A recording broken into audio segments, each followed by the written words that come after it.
Hello everyone, welcome back to the Ethical Hacking course.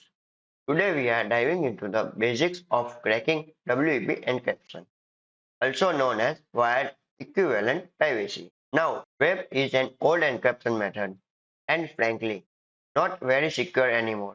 But it's still important to learn because not it is a great starting point for understanding wireless security. But you might still encounter networks that use it. As ethical hackers, we don't want to stump it when faced with WEP, right? In this video, I will explain how WEP works and highlight the main vulnerabilities that we can exploit to break it. In the next video, we will go through the process of using that weakness to the crack WP and get the network key. So let's get started with how web encryption works. Webs use an algorithm called RC4 to encrypt data. Imagine a client went to send data to a router before it sends anything. It encrypts the data using a key. This turns readable data into what looks like a random gibberish. This encrypted packet is then sent over the air. If a hacker intercepts this packet, all they will see the gibberish. They won't be able to make sense of the data because it's encrypted. However, when the router receives these packets, it can decrypt it using a key that matches the one the client used. The same process happens when the router sends data back to the client. It's encrypted first, then decrypted on the other side. Now, here is the tricky part. RC4 itself is fine. The problem lies in how web implements it. Web tries to make sure each data packet has a unique key by generating a 24-bit random number called a initialization vector. This is IV combined with the network's password to create the key stream, which is then used to encrypt the data. The IV is included in the packets along with the encrypted data. But here is the catch. The IV is sent in a plain text. This means anyone intercepting the packet can see the IVs clearly. The IV is only 24 bits long, which is not a large enough number to keep things secure, especially on a busy network. As more packets are sent, IVs start to repeat, making the encryption vulnerable to a statistical attack. Using a tool like AirCrackNG, we can collect enough packets with repeated IVs and eventually determine the key stream. From there, cracking web and getting the network's key becomes possible. So that's the theory behind why web is vulnerable and how we can crack it. So in the previous lecture, we discussed the theory behind web cracking. Today we will take it a step further and perform it in practice. To crack web encryption, the first thing we need a large number of packets or IVs. These IVs are short and will eventually repeat, which allow us to perform a statistical attack using the tool AirCrackNG. We will begin by using AeroDumpNG to capture packets.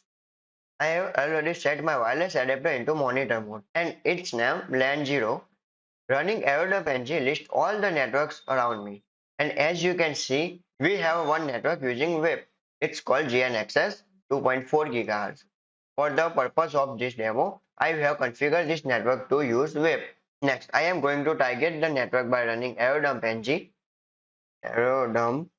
with the BSS ID,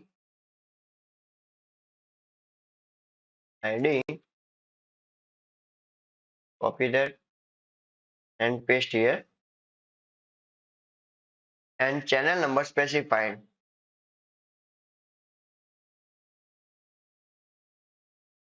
I will also use the write command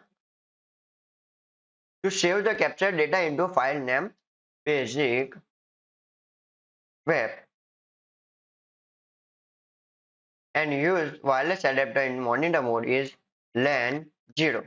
So let's run this command.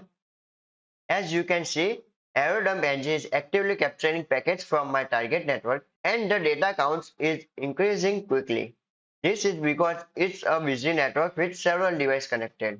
Here is an important point. The data column represents the number of useful packets containing unique IVs, which are crucial for cracking the key.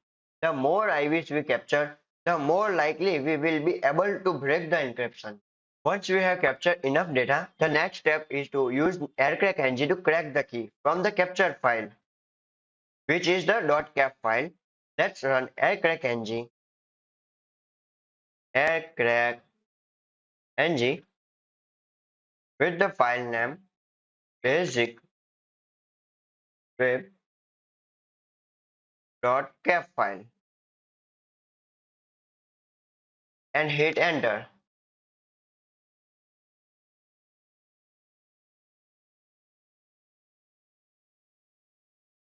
Success, the web key has been cracked.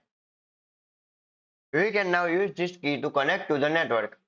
I am going to use the crack key to connect to the network.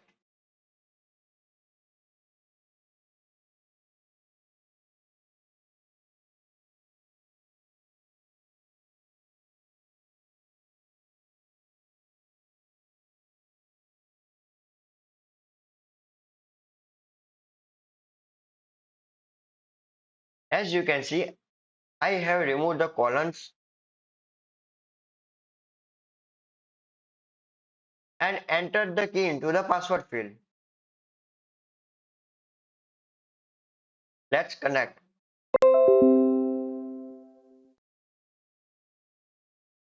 We are connected. Now let's test the connection by opening a browser and visiting a google.com.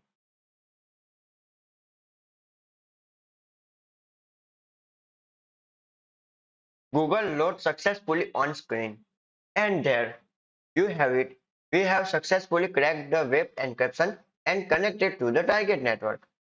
So that's how you crack a web protected network. In the next lecture, we will dive deeper into more complex scenarios like when the network is not busy. Until then, keep practicing and exploring. Let's move to the next video.